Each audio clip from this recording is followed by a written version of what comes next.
Hello everyone. Welcome back to IS Cafe. My name is Priyanka. As you all know, we are continuing with the geography series for UPSC on this platform. And हम लोगों ने already climatology की बहुत सारी chapters यहाँ पे upload कर दिए।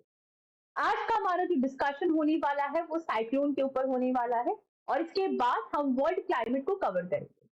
So to all the new subscribers, thank you so much for supporting our channel. और आप सभी लोगों को ये इन्फॉर्म किया जाता है कि यहाँ पे हम ज्योग्राफी में क्लाइमेटोलॉजी कवर कर रहे हैं। उसके बाद we will be doing the geomorphology, then oceanography, Indian geography and human and economic geography. तो ये हमारा एक पैटर्न होगा, एक क्रोनोलॉजी होगी ज्योग्राफी को कवर करने की। और इसी चैनल पे आपको इकोनॉमिक्स और बाकी की सब्जेक्ट्स की वीडियोस भी मिल जाएंगे। So this was all about the introduction. Now, let us begin with the discussion on the cyclone. तो जो नए सब्सक्राइबर्स हैं, एक बार आप पहले की वीडियो जरूर देख लीजिएगा क्योंकि उसमें बहुत सारी बेसिक कॉन्सेप्ट है जिसको अभी हम सिर्फ अप्लाई कर रहे हैं। बिकॉज अब क्या फिनोमिना हो रहा है, साइक्लोन कैसे बन रहा है, ये बस एक मैजिकल एप्लीकेशन आप बोल सकते हो। सारे बेसिक कंसेप्ट हम पहले ही कवर कर चुके हैं, लो प्रेशर हाई प्रेशर, ठीक है। तो सबसे पहले बात करते हैं साइक्लोन क्या होता है। साइक्लोन टर्म समझो या फिर साइक्लोन क्या होता है, कैसे बना है, कहाँ बना है, उस सब को भूल जाओ। एक बार के लिए स्लाइड पे इस डायग्राम को बहुत अच्छी तरह से देखो। इसमें क्या हो रहा है कि एक इंडिया का मैप दिख रहा है, दोनों साइड आपको वाटर बॉडी दिख रही है, अरेबियन सी है, बे ऑफ बंगाल वाला एरिया है, ठीक है। पानी के अंदर एक ऐसे सर्कुलर मोशन में, पानी जो है एक सर्कुलर मोशन में घूमता हुआ इंडिया की तरफ जा रहा है। एक इस तरह से आपको एक पिक्चर जो है यहाँ पे देखने को मिल रही है। इस डायग्राम में देखो, ये वाले जो चीज था आपके पास, ये था आपके पास अरेबियन सी में दिखाया गया है। तो this is in the Arabian sea, ठीक है। ये फिनोमेना, ये डायग्राम अरेबियन सी का है। नेक्स्ट डायग्राम आप देखिए, यहाँ पे इन्होंने बताया है in the bay of Bengal region. ये है आपके पास बे ऑफ बंगाल रीजन। तो यहाँ दो इमेज है, दोनों में वाटर बॉडी के अंदर एक सर्कुलर मोशन में कोई मूवमेंट हो रहा है। एक जगह आपके पास अरेबियन सी में हो रहा है और दूसरी जगह यहाँ पे बे ऑफ बंगाल में हो रहा है। तो पहली बात तो ये क्लियर होना चाहिए कि ये एक ऐसा फिनोमेना है जो कि वाटर बॉडी से रिलेटेड है, जो कि एक लार्ज सी सरफेस से रिलेटेड है। ठीक, इमेज क्लियर है। अब हम इसको समझने की कोशिश करते कि ये क्या होता है। साइक्लोन या चक्रवात, ठीक, ये होता है rapid inward air circulation around the low pressure area. मैंने क्या बोला कि ये है मेरे पास डेफिनेशन क्या, कि एक लो प्रेशर एरिया है, ठीक है। ये आपके पास लो प्रेशर एरिया है। इस लो प्रेशर एरिया, जहां भी ये लो प्रेशर एरिया जनरेट हुआ है, वहां पे रैपिड, बहुत ही तुरंत, जल्दी से, बहुत ही फास्ट स्पीड से एयर का जो सर्कुलेशन है जब वो अंदर की तरफ होता है, उसको बोला जाता है cyclone. That means the rapid inward movement of air around the low pressure area is your cyclone. एक लो प्रेशर एरिया होगा, उसकी तरफ अगर रैपिड इनवर्ड सर्कुलेशन हो रहा है एयर का, उसको हम क्या बोलेंगे, यहाँ पे साइक्लोन बोलेंगे। क्या बोलेंगे? साइक्लोन बोलेंगे। अब आप पूछोगे कैसे हुआ। देखो, लो प्रेशर एरिया कैसे बना, ये मैंने हर वीडियो में आपको हर बार बताया है कि कोई भी अगर सरफेस है, कोई भी अगर सरफेस है, अगर वहां पे हीटिंग हो रही है, अगर वहां पे हीटिंग हो रही है, तो इसके जो एयर पार्टिकल्स होंगे वो लेस डेंस हो जाएंगे, एक दूसरे से दूर भागेंगे, हल्के हो जाएंगे, लाइट हो जाएंगे। जब लाइट हो जाएंगे ये ऊपर की तरफ उठेंगे, राइज होंगे। अब ये जब ऊपर की तरफ उठने लग जाते हैं, तो ये जो एरिया होता है, यहाँ पे लो प्रेशर एरिया बनता है, यहाँ पे लो प्रेशर एरिया बनता है। तो ऑब्वियसली ये जो वैक्यूम क्रिएट हुआ, ये जो लो प्रेशर एरिया क्रिएट हुआ, इसको फुलफिल करने के लिए बाकी जो दूसरी जगह से हवाएं हैं वो उसकी तरफ भाग के आएगी। Why? Movement of wind is what? High pressure to low pressure. Clear है? तो यहाँ पे पहली चीज क्लियर हो जानी चाहिए। What is cyclone? Cyclone is the rapid inward air circulation around the low pressure area. ठीक। दूसरा, it is associated with the surface of water temperature. तो ये है आपके पास एक लार्ज वाटर बॉडी है, यहाँ पे वाटर का टेम्परेचर अगर 27 डिग्री सेल्सियस होता है, या फिर उससे ज्यादा अगर होता है तो यहाँ पे हीटिंग होगी, हीटिंग की वजह से लो प्रेशर एरिया जनरेट होगा और इस लो प्रेशर एरिया जनरेशन की वजह से आसपास की जो एयर है वो बहुत ही रैपिड तरीके से अंदर की तरफ मूवमेंट करेगी। तो पहला पॉइंट क्लियर है, रैपिड इनवर्ड एयर सर्कुलेशन है। दूसरा, it is associated with the surface water temperature, ये क्लियर है। Third point, therefore more cyclone due to the global warming. तो जैसे हम बोल रहे हैं कि जो साइक्लोन है वो हीटिंग की वजह से होता है, वाटर सरफेस का टेम्परेचर ज्यादा होने की वजह से होता है। तो इन दिनों में ग्लोबल वार्मिंग के कारण सी सरफेस की हीटिंग ज्यादा हो रही है। जब ज्यादा हो रही है, इसी वजह से फ्रीक्वेंटली साइक्लोन हमें देखने के लिए मिलता है। अब यहाँ पे क्या बोला गया है, दैट नॉर्दर्न हेमिस्फीयर में इसका जो मूवमेंट होता है वो एंटी क्लॉकवाइज होता है, सदर्न हेमिस्फीयर में क्लॉकवाइज होता है। क्यों? Because of the Coriolis force, because of the Coriolis force. इसका क्या मतलब हुआ, ये देख लीजिए आप, ये हमारा अर्थ है या फिर पृथ्वी है। इसको मैंने डिवाइड किया, ये मेरे पास इक्वेटर हो गया। इक्वेटर के ऊपर मेरे पास ये है नॉर्दर्न हेमिस्फीयर, इक्वेटर के नीचे मेरे पास ये है सदर्न हेमिस्फीयर। कोरियोलिस फोर्स जब पढ़ाया था, कोरियोलिस फोर्स जब पढ़ाया था, हमने क्या बोला था, कोरियोलिस फोर्स की वजह से कोई भी चीज नॉर्दर्न हेमिस्फीयर में राइट साइड डिफ्लेक्ट हो जाती है और कोई भी चीज कोरियोलिस फोर्स की वजह से सदर्न हेमिस्फीयर में लेफ्ट साइड में डिफ्लेक्ट हो जाती है। तो पहली बात तो ये क्लियर होना चाहिए। अब आप देख लीजिए, अगर साइक्लोन नॉर्दर्न हेमिस्फीयर में आएगा, अगर साइक्लोन नॉर्दर्न हेमिस्फीयर में आएगा तो जो हवाएं हैं, जो विंड है, वो किधर डिफ्लेक्ट होगी, राइट साइड में डिफ्लेक्ट होगी। ये क्लियर है। कैसे डिफ्लेक्ट होगी उसको हम समझते हैं। इंडिया है आपके पास नॉर्दर्न हेमिस्फीयर में, तो इंडिया में अगर हम बात करें, अगर वाटर बॉडी में लो प्रेशर एरिया जनरेट हुआ है, ठीक, तो यहाँ पे हर एक डायरेक्शन से, हर एक डायरेक्शन से हवा जो है रैपिडली लो प्रेशर एरिया की तरफ आएगी और घूमना स्टार्ट करेगी। लेकिन नॉर्दर्न हेमिस्फीयर में विंड का डिफ्लेक्शन राइट साइड में हो जाता है। तो ये विंड आ रही है, इसका मैंने डिफ्लेक्शन करवा दिया राइट साइड में। ठीक, ये मेरे पास विंड आई, इसको मैंने राइट साइड में डिफ्लेक्शन करा दिया। इसका मैंने टी सेट क्लियर है ना, मतलब पॉइंट ऑफ ओरिजिन से डायरेक्शन काउंट करते हैं, पॉइंट ऑफ ओरिजिन से डायरेक्शन काउंट करते हैं। तो ये इसका पॉइंट ऑफ ओरिजिन है, इसका राइट इधर, ये इसका पॉइंट ऑफ ओरिजिन है, इसका राइट इधर, ये इसका पॉइंट ऑफ ओरिजिन है, इसका राइट इधर। तो इस तरह से ये विंड क्या है, राइट पे डिफ्लेक्ट होती है।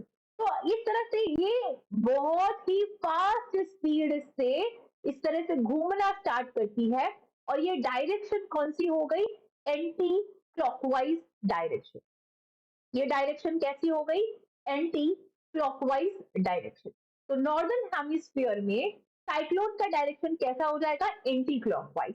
सदर्न हेमिस्फीयर में क्या हो जाएगा, क्लॉकवाइज डायरेक्शन। ठीक, कैसे, सदर्न हेमिस्फीयर में अगर साइक्लोन आएगा तो ये आपके पास लो प्रेशर एरिया है, वहां पे भी विंड जो है इस तरह से आने की कोशिश करेगी, बट अब यहाँ पे लेफ्ट की तरफ डिफ्लेक्शन हो जाएगा, तो ये क्लॉकवाइज डायरेक्शन।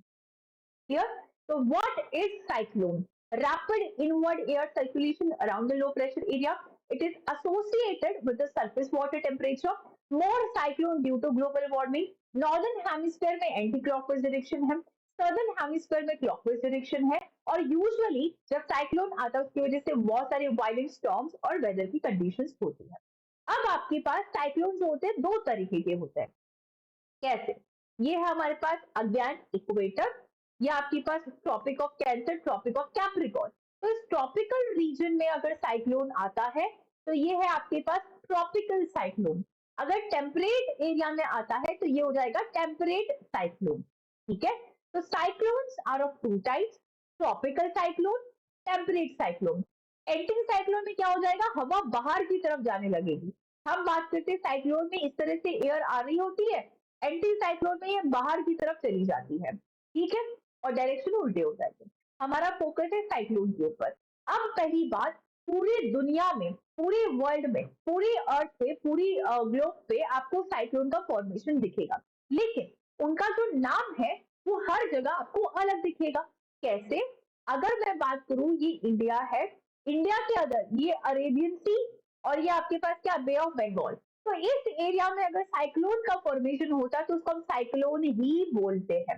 लेकिन अटलांटिक ओशन में अगर ये बना तो उसको वहां पे हरिकेन के नाम से जाना जाता है। तो रीजन टू रीजन इनका नाम जो है वो वेरी कर रहा है। इंडियन ओशन में बना तो क्या हो जाएगा, साइक्लोन हो जाएगा। अटलांटिक ओशन में क्या हो जाएगा, हरिकेन हो जाएगा। वेस्ट पैसिफिक और साउथ चाइना सी में बना तो उसको टाइफून बोलेंगे। वेस्टर्न ऑस्ट्रेलिया में बना तो उसको विली विली बोला जाएगा। ठीक, तो ये आपके पास Indian ocean cyclone, Atlantic ocean hurricane, west Pacific और south China sea typhoon, western Australia willy. अब साइक्लोन बनने के लिए क्या क्या कंडीशन होनी चाहिए, what are the favourable condition?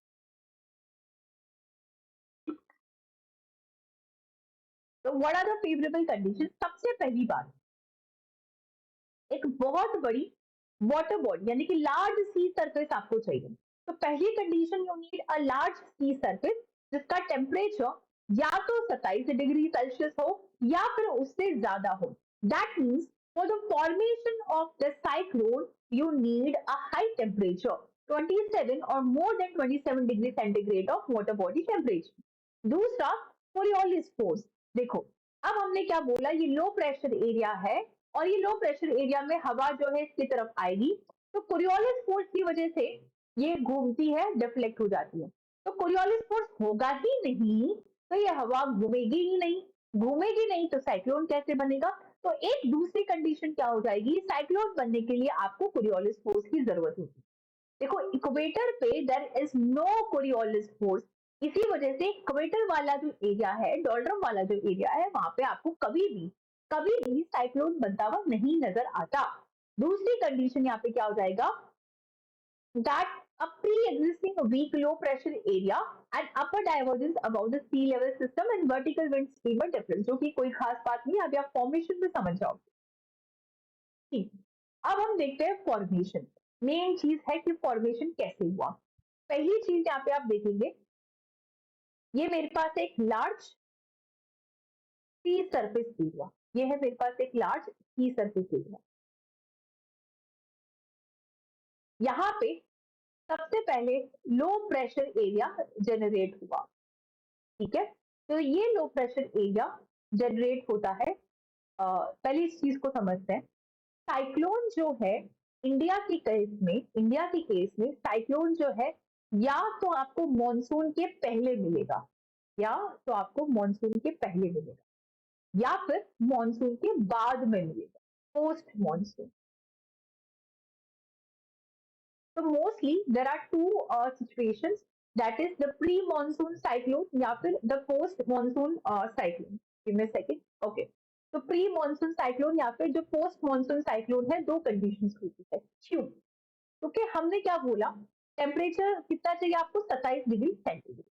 तो ये है आपके पास इंडिया, सॉरी वर्ल्ड, इसमें इक्वेटर। इंडिया कुछ कुछ आपके पास यहाँ है।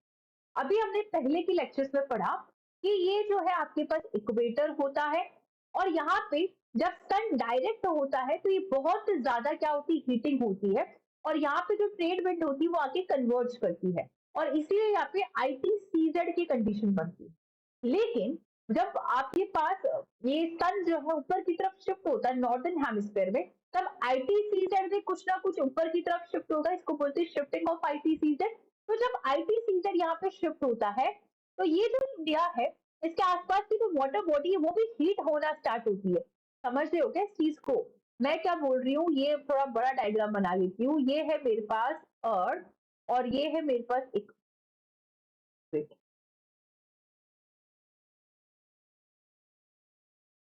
ये रहा आईटीसीजेड यहाँ है इक्वेटर के पास।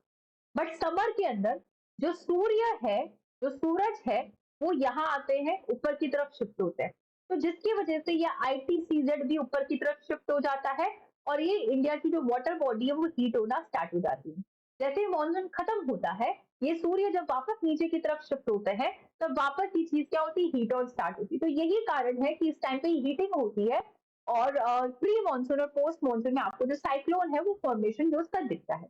तो मेजरली आपको साइक्लोन का फॉर्मेशन कहाँ दिखेगा? एक प्री मानसून कंडीशन में दिखेगा, that is one is in the pre monsoon, और दूसरा हो जाएगा आपके पास पोस्ट मानसून, ठीक है, पोस्ट मानसून। तो हमने क्या देखा? फर्स्ट ऑफ ऑल यहाँ पे क्या बना, एक लो प्रेशर एरिया जनरेट हुआ, लो प्रेशर एरिया जनरेट हुआ। तो ये किसी भी रीजन से हो सकता है कि आपके पास इंटेंस हीटिंग हो गई, आईटीसी से हो गया, डिफरेंशियल हीटिंग ऑफ लैंड या वाटर, कुछ भी हो सकता है। ठीक, तो जब यहाँ पे आपके पास ये एक लो प्रेशर एरिया बनता है, तो इमीडिएटली वाटर बॉडी में जो आसपास की जो हवाएं हैं वो इस तरफ आएगी, ठीक है, और इस तरफ आएगी। जब ये, वही डायग्राम, लो प्रेशर एरिया, ये हवा जो है इसके पास आ रही है, अब कोरियोलिस फोर्स की वजह से ये नॉर्दर्न हेमिस्फीयर में है और ये राइट की तरफ डिफ्लेक्ट होना स्टार्ट कर देगी, और ये राइट की तरफ डिफ्लेक्ट होगी तो ये एंटी क्लॉकवाइज डायरेक्शन में इस तरह से घूम सॉरी, इस तरह से ये घूमेगी। तो ये घूमती हुई इस तरह से ऊपर की तरफ उठती, एयर जो है घूमती हुई ऊपर की तरफ राइज होती है, ठीक है, राइज होती है। अब जब ये ऊपर की तरफ ओवर उठती है, तो यहाँ पे लेटेंट हीट रिलीज होती है। वाई? बिकॉज जब ऊपर एटमोस्फेयर में जाता है तो यहाँ इसको टेम्परेचर जो है वो कम मिलता है। जब यहाँ टेम्परेचर कम मिलता है तो ये कंडेंसेशन स्टार्ट करेगा, या फिर ये वेपर में बदलेगा, फेज चेंज करेगा। तो उसकी वजह से यहाँ हीट रिलीज होती है, और ये हीट जब रिलीज होती है, यहाँ पे इसका टेम्परेचर जो होता है ज्यादा होता है, इसको बोलते हैं आई ऑफ द साइक्लोन। और यहाँ पे इसके आसपास जो बादल बनते हैं इसको हम बोलते हैं clouds, that is eye wall. ये साइक्लोन बन गया आपके पास इस तरह से, और यहाँ पे जब ये होगी बारिश हो जाएगी, ये हो जाएगा आपके पास बारिश है। तो this is how the formation, I'm sorry, formation of the cyclones occur. Now, naming of the cyclone, regional specialized meteorological center या tropical cyclone warning centers are responsible। और वार्निंग कैसे मिलती है? प्री साइक्लोन वॉच, यानी कि cyclone 3 दिन पहले, 72 hours पहले जो आपके पास वार्निंग होती है उसको प्री साइक्लोन वॉच बोलते हैं। 2 दिन पहले या फिर 48 hours before cyclone alert, 24 hours या 1 day before, that is the cyclone warning, and post landfall 12 hours in advance at least. So this was all about the cyclone। अगर साइक्लोन फॉर्मेशन नहीं समझ आया, आप फिर से कमेंट में लिख सकते हैं, हम उस पर फिर से और डिटेल में वीडियो बना सकते हैं, ठीक है। ये आपके पास साइक्लोन था। नेक्स्ट वीडियो आपके पास एयर सेचुरेशन या फिर ड्यू पॉइंट वाला जो चैप्टर है आपका एनसीईआरटी का, उस पर करेंगे हम, that is water in the atmosphere, chapter का नाम है एनसीईआरटी से। उसके बाद हम वर्ल्ड क्लाइमेट पे आएंगे, ठीक है। Thank you so much. Please हमें सपोर्ट करिए, चैनल को सब्सक्राइब करें, लाइक और शेयर करें।